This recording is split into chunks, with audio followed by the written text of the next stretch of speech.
Hello, hello, everybody. Welcome, welcome.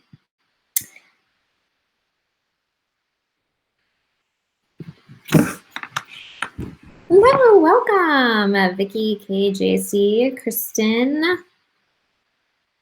Hello, hello. All right, welcome everybody to this Friday's Welly Belly Talk. My name is Kylene Terhune. I'm the founder of My Balanced Biome, and that is my virtual health coaching practice where I help women across the country address the reasons that they are having chronic digestive complaints and gut health issues, etc. I'm also the co-founder of Empower Her, a 12-week program for gut and period restoration where we help women with their hormone and gut health, and it's awesome. So last week I was talking about what a healthy poop should look like, and this week I'm going to be talking about constipation and how important it is to poop, why constipation is a problem, what it means, what's contributing to it, and of course, what we can do about it. So let's jump in. Hello, Josie, welcome. Okay, so reasons that you might be constipated, because, okay, let's just start with the fact that if you Google it, if you Google constipation, the general sort of medical consensus is that you're not constipated until you're not pooping more than like 3 times a week. So basically, as long as you're pooping 3 times a week, you're okay. And if you're pooping like 4 or 5 times a week, you know, all right, you're still okay. In reality, and you can go back to the video where I talk about like what healthy bowel movements actually are, because here's the thing, the medical conventional model, their job, like what they're trained for and what they're looking for is disease states. So basically something that's going to threaten your life, right? What we are looking for is optimal health. There's a big difference. There is a huge difference. The markers that we look for, the ranges that we look at, they're all different. So when we're talking about constipation, yeah, as long as you're eliminating a little bit, you're not going to die, right? Like it's when you're totally compacted and you never poop at all, that's going to be a problem. But when you're talking about optimal health, then we have a completely different standard that we hold you to when we're looking at how frequently should you be having these bowel movements. And so last week I talked about that. Again, go look at the video for like what they should look like. Definitely should be going every single day. So when you're talking about constipation, when I'm talking about constipation, if you are not going every single day, you're constipated. And if you are not getting prompted to have a bowel movement within the first hour of waking up, you're trending constipation. So it's great if you're pooping every single day, but you should be optimally pooping within the first hour. Basically, once you drink some water and get moving, you should be stimulated to use the restroom, okay? So let's assume this is not happening for you, that you're not stimulated right when you wake up, and maybe you're not going every single day. Maybe it's been a long historical problem for you. So what are some of the factors that contribute to constipation normally? Let's talk about that. Some of them are the obvious ones, right? Like lack of water. Water is like the thing that everybody knows about. Like everybody knows that they should be drinking water, and everybody pretty much knows that they should be drinking more of it. But then it's also like the most common thing that people forget, right? They're like, I don't like plain water, or I forget to take it, or I get busy at work and all this kind of stuff. So water is a big one. If we're not hydrated, we're not going to be having healthy bowel movements. Lack of fiber is another one. So flat out, we're just not eating enough vegetables, or we're not eating enough fiber. And the reason this is important is because fiber helps bind to things and create and form stool and push it out of your body. And so we really need fiber, both soluble and insoluble fiber. And so if you are not eating, by the way, let's really quickly talk about the amount of fiber you should have. So again, life-saving versus optimal, right? So the recommendations for women for fiber are about 25 grams a day.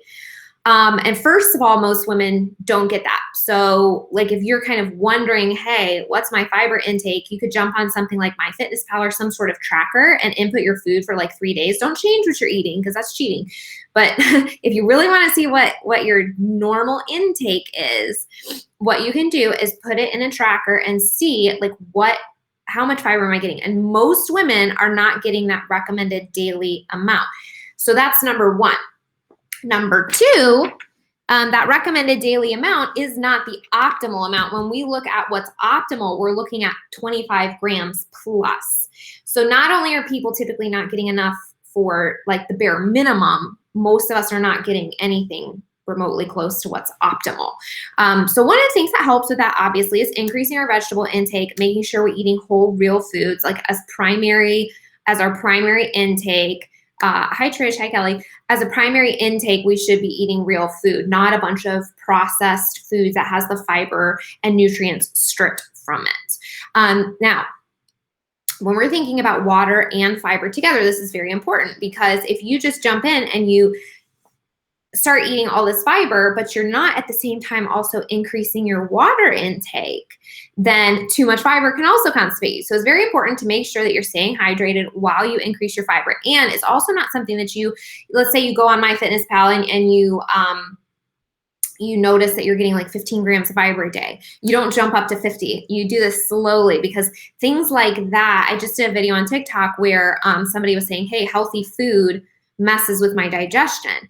It's not healthy food. It's either there's an imbalance in your microbiome already, or it is that you are jumping from one thing that is very dramatic to another thing that is very dramatic, and it's shaking up that balance and making you feel bad. And so an example of that is like if you go from really low fiber and then all of a sudden you're like, I'm going to eat a salad every day and I'm going to have like 3 cups of vegetables at every single meal, and you went from like nothing, your body is going to have gas and bloating. And it's not that the food is bad for you. It's what it does. And what it does is the food we eat fuels and feeds the bacteria in our gut. And you've been feeding one family of bacteria. And if you do this dramatic shift, you're all of a sudden feeding this other family of bacteria, and your body goes, whoa, it starts producing gas. It's uncomfortable, all these different things. So anyway, sorry, I got off on a little tangent there, but we're talking about constipation and some reasons for it. And so we started with lack of water, lack of fiber, and then how those two are combined. So we need to make sure that we are drinking enough water if we increase our fiber. And if you find that you need to increase your fiber, you need to do it slowly. Hi, Sue. Hello, Katie. Hi, Jane. I think that Jane Matthews. Hi, Kate. All right, so other reasons of constipation common can be food sensitivities. So I also just did a video on TikTok. I had a question about food sensitivities, and this is a very common thing for people to be really interested in because we think, oh, if we could just get a food sensitivity test, it will solve all my problems. I don't have to guess. I don't have to listen to my body, and I can just get a list and follow the list. Well, there are definitely benefits to food sensitivities in the right situation, but I don't necessarily think that's the end-all be-all place to start. I have used them. I think they're very beneficial, like I said, but I really think that we should start with the obvious ones. Gluten, dairy, sugar. We know that those are inflammatory for everyone. And so when we are eating foods that are causing inflammation in our body, when we are eating foods that are increasing the permeability in our gut, when we are eating foods that are feeding negative bacteria, all of these things can then impact our motility, okay? And so there are little fingers on top of our gut cells that help with movement and motility as well as absorption of nutrients. And so if you think about it, if you are eating things that increase permeability in this gut lining, if you're eating things that are causing inflammation and damage and all this kind of stuff, you're going to mess with your motility. So the other thing that comes in is sort of all connected together. The other thing that really makes an impact with constipation is pathogenic overgrowth or imbalance, or what's called dysbiosis in the gut. Okay, so we have bacteria in there, good and bad. We have parasites in there. We have yeast overgrowths in there, or hopefully you don't have yeast overgrowth, but you have the potential of yeast overgrowth. There's good and bad of all of these things, good yeast, bad yeast, etc. So let's say you have like lots of dysbiosis, lots of imbalance between the bacterial families. Well, the reason that they are considered to be good bacteria or bad bacteria is because the good bacteria do wonderful things. They provide B vitamins. They help our cells to heal. They create all of these wonderful things like neurotransmitters and just good stuff, right? And it's all helpful to live optimally and feel good. Hello. And the bad bacteria, the reason they're considered pathogenic or bad is because they're inflammatory. They release toxins. They impact our digestion in a negative way. They make us bloat. They make us constipated. Some pathogens or parasites or bacteria, when they are out of balance with the good guys, can cause diarrhea a lot. So those are definitely something to pay attention to. And this is where I do all these videos and people are like, how do I fix this? I always recommend working with a practitioner. I am an FDN. There are lots of FDNs out there that we work virtually. And it's a stool test. That's what I run on all of my clients. Now, when I work with somebody one-on-one, we can do more than that based on what they need. So I don't have like a set, hey, these are the 3 tests I run on every single person. But the one test that I do run on every single person is a stool test, because it gives me so much information. And the people that I work with are struggling with acid reflux, bloating, constipation, diarrhea, that sort of thing. So again, causes of constipation: lack of water, lack of fiber. The combination of fiber and water is really important. Food sensitivities, gut damage and inflammation, pathogens, and imbalance in the gut. Another big one is stress. Now, stress can impact constipation. So think about it this way. Sometimes you might be stressed and you are having diarrhea and your body is flushing it out. But other times, if it's more like an ongoing stress, then you might notice that you're not drinking as much water, that your dietary habits have changed. Stress releases all these chemicals that also impacts your digestion, and it also impacts your microbiome in all of these different areas. And so it's this ecosystem. And when we're stressed out, it throws that off. Stress is like a forest fire.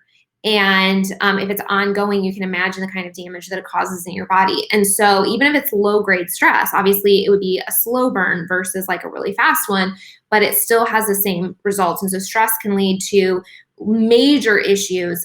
Flat out, stress can give you IBS, like no doubt, okay? If you've ever had a traumatic experience, a divorce, a car accident, a major breakup, or you got fired from work, something like that, and then you've had these chronic symptoms for years and years and years, a lot of times people can actually look back and be like, well, if I say, hey, was there anything super dramatic that happened around that period of time or within 6 months to a year or so?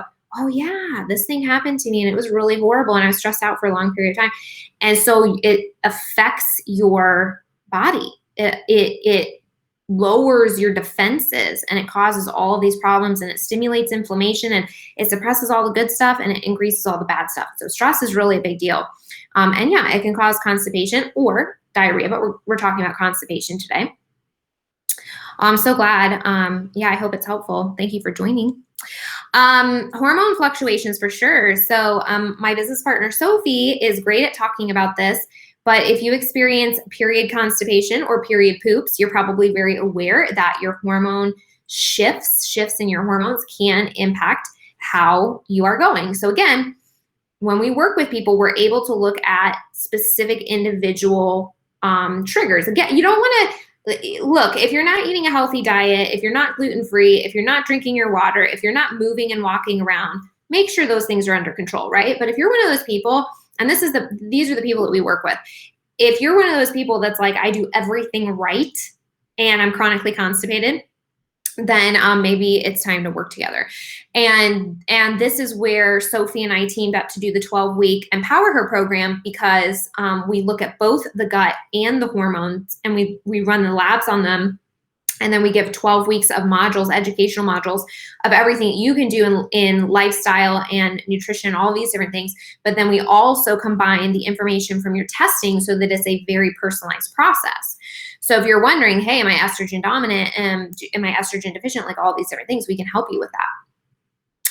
The other thing that really impacts that can impact constipation is nutrient deficiencies, or simply malabsorption of nutrients. And what that comes from is, again, a damaged gut. So you have the cell lining, like I said, those little fingers kind of help things move through. They also absorb nutrients. So again, if you're having excess permeability, if you are having a lot of inflammation and damage to this gut lining, then you might not be absorbing your nutrients. And every function of our body doing this requires nutrients, okay? Every function of our body, our thinking, our brain health, our processing, our focus, our concentration, our energy levels, our sleep, our movements, all of these processes require nutrients. Pooping, which is what we're talking about. So everything, motility, right? Muscle contractions to kind of help that along. Every process in our body requires nutrients. So you got to think about that. What's my nutrient tank? Am I refilling it? Because every day your body is pulling from it. Every single day your body is pulling from your nutrient tank. So are you replenishing that? Are you keeping it full? Are you making sure it's overflowing in abundance so that you're able to heal and able to feel your absolute best? Medications is a big one. A lot of medications are constipating. So if you're on a medication and you're chronically constipated, make sure you're checking that out. And then there are some things that we're going to talk about in a little bit that can maybe help you counteract that a little bit. Not counteract the medication, but counteract that side effect. Eating too much protein is a possibility. It's funny because there's the vegan diet right next to the carnivore diet. If you guys have followed me for any period of time, I believe in balance. You absolutely need protein. You need protein to get a full spectrum of amino acids, and you need amino acids to create neurotransmitters, and you need neurotransmitters so that you feel happy and so that you can not feel anxious and not feel depressed and all these different things. And so you need protein. But are we like a little too obsessed with protein to the point where it's constipating? Is it the right amount for your body? And this is where I really encourage people to listen to their bodies. I had a client one time that was like, yeah, I'm not vegetarian or vegan or anything. Like I do eat protein, but I just feel better on less of it. And so you just have to figure out, first of all, you got to choose high quality stuff. You can't be eating CAFO farm beef, right? Okay. You got to eat pasture raised, grass fed, because again, if you're thinking about your nutrient tank, you can either be eating food that from an animal that was fed grains and hormones and lived a stressful life and is very inflamed itself, and then you are going to get the end result of that in your food. Or you can choose to eat from an animal that was grass-fed, pasture-raised, was very healthy, was never given any hormones or antibiotics. And when you're eating their meats, they are extremely nutrient dense and healing versus the opposite, more inflammatory. So that's a really important differentiation when you're talking about not only how much protein you're eating, but what type of protein you're eating. And so one consideration is, the grass-fed is a little bit more expensive. So maybe you go from eating it 7 times a week to 4 or 5. And so you can make those changes while you are improving the quality of what you're doing. I really get on tangents here, guys. I promise I'm talking about constipation. A couple other things: lead exposure, mold exposure. A lot of people are exposed to mold, and that can cause a lot of inflammation in the body. Heavy metals can also cause a lot of problems. And then using too many binders. Now, a lot of you may not know what that means, but if somebody is doing a gut protocol where they are killing pathogens, they may be on what's called a binder. Binders are things that are exactly what they sound like. They bind heavy metals, they bind chemicals and toxins. And when you're doing gut protocols, they bind up all this stuff in your gut and help flush it out so you don't feel yucky. So if somebody is on something like a lot of activated charcoal, for example, that may be a little too binding for them, and it may cause constipation. So let's talk about some of the reasons that constipation is bad. These are fairly obvious. You're going to experience abdominal pain. Years ago, when we were trying to figure out what was going on with my son, he was missing school and getting picked up from school and going to the ER and all this kind of stuff. And all I could say was he's constipated. Well, that was showing up for him in abdominal pain and nausea and all this kind of stuff. And why are you experiencing pain? Well, when you're chronically constipated, you have this stretching of the colon. So obviously that's going to be very uncomfortable. And that's a whole other story. I should do a video on him, because constipation was not all that was going on, but that was all that that's all that they could tell us. So I had to really dig over several years to kind of figure out what was going on. And we did, and he's doing much better now. But Constipation is bad because it causes pain, obviously. It also allows you to reabsorb toxins. So if you think about this process, your body is very wisely designed. God is super smart. He doesn't make mistakes. What he did is he created your body to process through all these things, break them down, mark them for excretion. They're marked for a reason. They are used hormones. They are dead gut bugs. They are chemicals and toxins that have been diffused, so they are no longer dangerous and they need to get out of your system. But what happens if we are constipated and we are not flushing those things out? We can actually reabsorb some of those things that are negative that we don't want in our body. And that is actually something that can, because of that process, you can reabsorb some of the hormones that have been marked as used and broken down and marked for excretion. You can actually reabsorb them, and that can participate in the process of causing hormone imbalance and like estrogen dominance and things like that. So it's just overall not a fun situation. It could, of course, lead to weight gain. Basically, if you're chronically constipated, I would imagine that the way you would describe how you feel is that you just feel toxic or you feel inflamed. And so if that is you, definitely stay tuned, because now we're going to talk about what you can do about it. So here are a couple sort of lifestyle tips for things that you can do if this is a chronic problem for you. Hello, boy mommy. Hello, everybody. Thank you for joining me. All right, so one thing, if you're chronically constipated, you can try some basic stuff like eating prunes, 3 to 6 dried prunes a day. So maybe you keep them on your nightstand or you keep them in an area where you can snack on them throughout the day. You can choose to do prune juice instead, but if you do that, make sure to eat it with a meal so that you're not just getting straight up sugar, that you're not just drinking straight up sugar, which juice basically is sugar, because you're not getting the fiber and everything with that. So you don't want to be drinking juice straight because you're going to get a blood sugar spike. Okay, so that's a whole other video, but that's another problem, that we don't want our blood sugar to be going up and down a lot. We want to be doing slow burn, steady blood sugar so that we don't get hangry, we don't get emotional, we don't get moody, all this kind of stuff. So 3 to 6 dried prunes a day, or if you're going to do the juice, drink it with a meal. Definitely change your diet. So eliminating gluten and dairy. These are 2 of the top food sensitivities that are most common. They cause a lot of inflammation. A lot of people react to them. I see these make a massive difference in people's gut health, in their energy, in their moods, in their periods, like literally everything. Now, it's not always the only answer. We do have some magical unicorns that change their diet and like that's the only thing they need to do. And that's awesome. And that's why I always say you've got to start with that. You've got to start with that foundation. Like that's very important. But sometimes that's not the only thing, but I always say start there because it's beneficial. It lays the foundation. And if you need to do something else, you've got that laid and it's going to support you through the process. So that's great. So try that. We already talked about increasing water and fiber. Make sure you do it at the same time because you don't want the fiber to constipate you. So make sure you're drinking a ton of water. Squatty potty. So squatty potty is actually something that is like a little stool that you put in front of your toilet so that you are actually pooping in a more squatted position, which biologically is more supportive. Go check them out. They kind of explain the mechanism of action, but basically how high our toilets are in America puts us in this seated position that is not actually biologically optimal for relaxing everything and letting it flow. So occasionally it's literally just a position thing. And if you bring your feet up so you're in more of a squatted position, that works for some people. So I would definitely check that out if this is a chronic issue for you. When we're talking about supplementation, there are several supplements that can be supportive as well. Now, again, I can't make recommendations or protocols for people that are not clients, and I am not a doctor, so please, blah, blah, blah, disclaimer, disclaimer. But these are some supplements that can be supportive. Magnesium.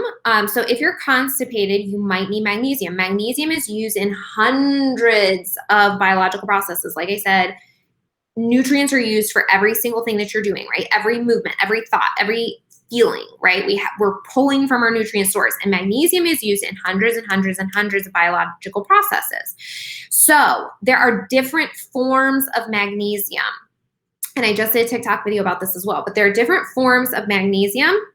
And if you are constipated, magnesium citrate is usually the go-to because it is one that is more likely to help you eliminate.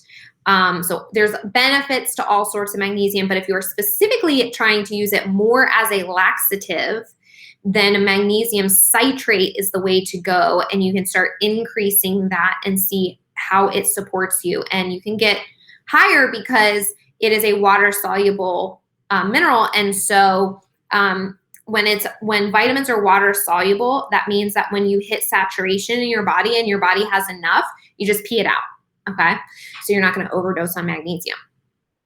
Vitamin C can also make you go. So sometimes maybe you combine vitamin C and magnesium. Now, in order to be really gentle on your digestive tract, you might want to choose sodium ascorbate, that version of vitamin C, but you can try that.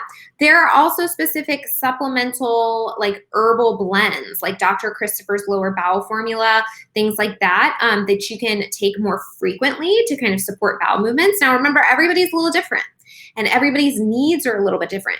So if somebody, for example, is chronically magnesium deficient and then they take an herbal formula for constipation, but what they really need is magnesium, then the herbal formula might not work. So I'm just kind of listing out some things here that you can kind of get thinking about.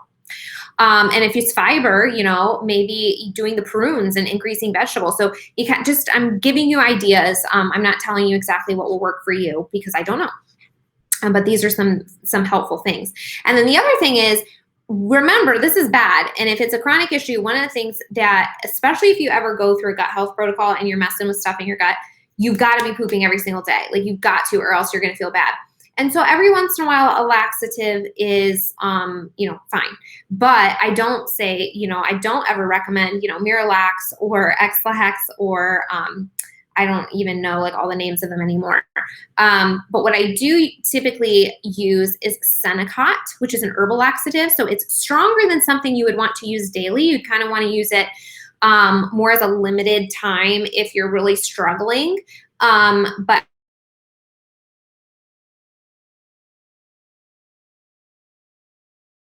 you might find that a combination of some things works for you.